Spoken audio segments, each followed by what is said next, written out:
If I had to be pigeonholed, and I don't like to be pigeonholed, I would call myself a genuine socialist. Not a social democrat, but a genuine socialist in the vein of Allende and Chavez. And that's as close as you could get to labelling me. I don't have a racist bone in my body. But try and explain what the European Union has done, is doing, and will do to a Twitter user, a social media dweller, who's already one step removed from reality by being on there. That's true, by the way. You're hanging out on social media on your smartphone all the time. You have already removed yourself mentally one step away from actual reality. I really do believe that. So trying to explain this to people, they'll just shout slogans at you. They take pride in their ignorance. It is amazing to me how people have become. It's a post-fact world. It doesn't matter. Then finally from Rose, and it's where we'll leave the European Union, he's asked about membership of the European Union, how it has damaged and devastated countries, and he talks a little bit about Greece. Matthew D. Rose, the author and journalist. So what has it done to Greece? God, look what they did to Greece. I think Greece is one of the great modern crimes. The difference is 80 years ago, the Germans just sent their army to conquer Greece. But we've learned via financialization, money is just as effective a weapon as armies are. And a lot cheaper. And a lot cheaper.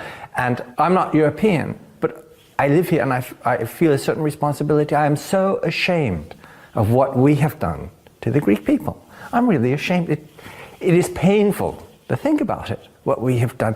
These are part of our civilization. These are people just like you or me, and we've done this to them. We've ruined their lives. We've forced a lot the young people to immigrate. There's no excuse for this. It's an absolute scandal, and this is what the EU stands for. And I can understand that people are increasingly upset because a lot of them are affected by this. They are losing their jobs. They're looking, for example, in Germany as in Britain. The rents are increasing. Why are people paying 40 or 50% of the wage for a flat? This is just unheard of. Yeah. Destroyed Greece. And he asks a brilliant question there. Why are people paying 40 to 50% of their wages for a flat? Why are people in mortgage arrears? You know? Why have they lost their equity in their houses? Because interest rates have changed, or they got screwed by the lender who lent them the money for their mortgage. There are people listening to this programme who call people brain dead sheep. They say, oh, they're brain dead sheep, and they have no idea what it is to be alive. I wouldn't say brain dead sheep about anybody, because I know nothing. The older I get, the more that I know nothing compared to what I thought I knew. When I was 20, 25, 30, I knew it all, knew everything, the whole story. So I wouldn't call anybody a brain dead sheep, but I would say they have no idea what it is to be alive. But it's not their fault. You know? They think driving to work in a traffic jam at 5 o'clock in the morning, working like a lunatic for a corporation, hoovering down a lunch in 20 minutes, gallons of coffee, to get back to your desk to impress your supervisor. Targets, targets, targets, targets. Fuck it, I'll be opening these emails at home tonight on my time, but I can't complain because I don't want to get in bad with the boss. Into the car after work for more demolition fucking derby on the crazy roads, with road rage incidents every 2 minutes. Some guy stuck up your arse 3 millimeters away from your bumper at 60 miles an hour. You get home by 7, you might get home by 7:30, 8 o'clock, too tired to play with the kids. And guess what? Your wife has done the exact same job, but for a different company. Maybe it's not the same job. She's knackered too. She's had the same day as you, but for a different company. It's a fortune for a babysitter. You're up to your tits in debt. No sex drive. Forget about sex. Rinse and repeat every day. Mortgaged up the azoo. And people call that life. That's life. That's life. That's living. Heart attack before you're 50. You can't sleep. You don't know why. But it's because in and out of work, you're glued to your smartphone and living online. You hold your smartphone in your left hand more often than you used to hold your penis in your right hand when you were an adolescent. You're a zombie. That's all you are.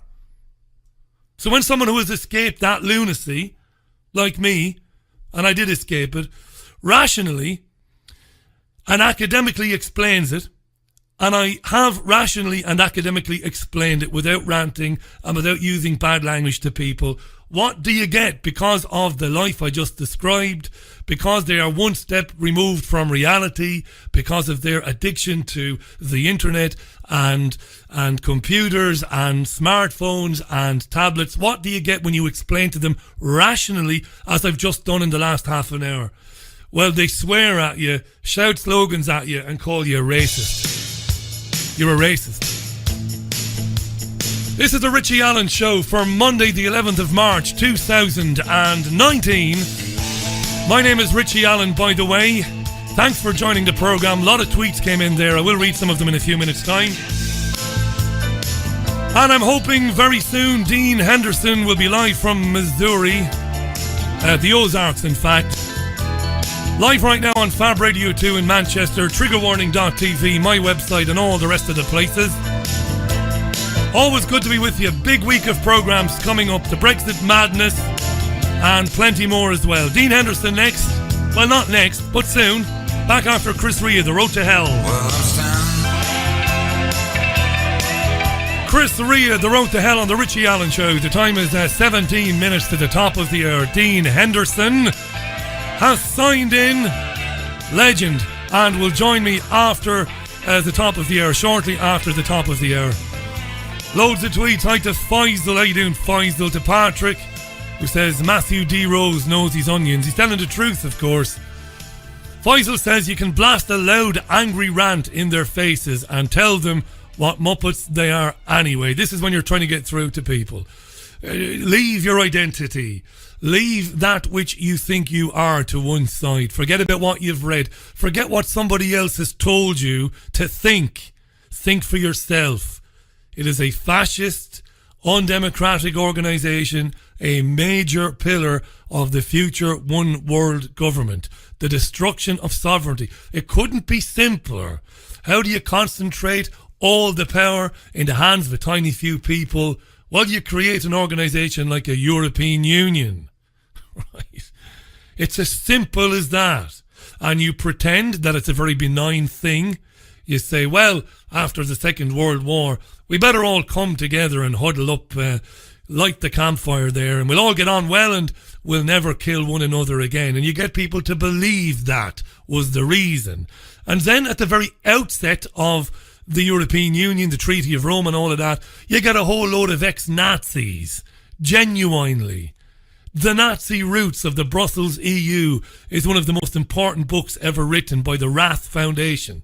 In the early days, it was all Nazis because, of course, the international pharmaceutical and oil cartels, helped along by the financial families, the elites, wanted the Germans to win the Second World War so that they could control the spoils of a Nazi-dominated Europe post-45. That's all true. But your children don't hear about that when they go to high school. Don't tell them that. Hi to Ruth, friend of mine who's listening to this in Australia in the small hours of Tuesday morning. That's right. At least I think it is anyway. How you doing, Ruth? Hi to Warrior Woman, to Cartoon Drunk, to Andrew Bell, to Sean McDonald, to Andy Newman, who says there is a photograph on the BBC News website of Theresa May behind bars. Is there? I must hop on over there in a minute to have a look, Andrew. Andy even, thank you for that. Hi to Night Sky Photographer. Hi to Paul Paranoid. How you doing, Paul? Thanks for listening today, pal. I appreciate that. Hi to Sarah as well. A lot of excitement about John Wedger coming back on this programme tomorrow. I'm looking forward to that. I'm also looking forward to Chris Monkton coming on. And I promise you that as the week goes on, it's not going to be so Brexit-centric. When I heard some of those interviews this morning that I brought you today in the monologue stroke rant, it was an open goal. I had to bring you this. I'm hoping that you will use it, you know, share it with people who have a different opinion. Cartoon Drunk tweets, pigs have the best sense of smell of any mammal, especially for sniffing out shite. Yes. Is that connected to intelligence? Might well be. It might well be. Again, I've missed a lot of tweets there. Paul Alawi tweets, the Remainers I've debated the referendum with will not be drawn into a conversation about how the European Union is linked intrinsically to banking and how that association is ruining the countries in the south of the continent. Paul, they don't want to know. They don't know basic things like how does the UK government, how does it finance its activities? How does it finance its programme of government? They don't want to know that. They don't want to know that the government sells government bonds to the Bank of England, but not just to the Bank of England, to hedge funds, to businesses, but also to the European Central Bank. Money that doesn't exist. You can buy a government bond yourself with your money. They don't want to know this stuff. It's too complicated. And people have become so narcissistic that they are utterly incapable of moving away from their own position. Their own positions on things become closer to them than their families and their spouses and their best friends. Incredibly. What is a position? There's nothing wrong with being wrong. I'm wrong all the time. I'm not wrong about this though. This is the thing, you see. Spent my life researching this. But I'm wrong about a lot of things. I don't mind being wrong. It's nice when somebody points out, hey Richie, you said something the other night. You gave an opinion. It's bollocks, Rich. Have a look at this. All right, great. Well, thanks. I won't say that again then. But not with the generation that's coming behind us. Now we start to sound like our parents and our grandparents, and we said we never would. We said we'd never blame the generation that is behind us. I'm not blaming them for anything. Like I said, circumstances, not just circumstances, but environmental factors are at play here. They don't choose to be narcissistic. They don't choose to be identitarians. They don't. They don't make a conscious decision. I'm going to be a total arsehole. I'm just going to ignore everything that contradicts anything that I believe. I'm going to block everybody on Twitter and on Facebook, and I am going to refuse to even listen to people who disagree with me. I don't blame them because they don't choose to be like that. They don't. External environmental factors are doing it to them. Food, water, geoengineering. I'm telling you, I know there are people listening to this because they like the politics side of it, but they don't buy into any of what I'm saying right now. I'm telling you, that's what it is. Their addiction to technology. All of this is frying their brains. So they become masses of gelatinous goo that they eat. They go to their place of work. They play on their phones. They're on their phones when they're on the tram, when they're in the train, even when they're parked in their cars in the traffic jams. They are basically... I'm not going to keep going with this. You know what they are, but it's not their fault. Not their fault.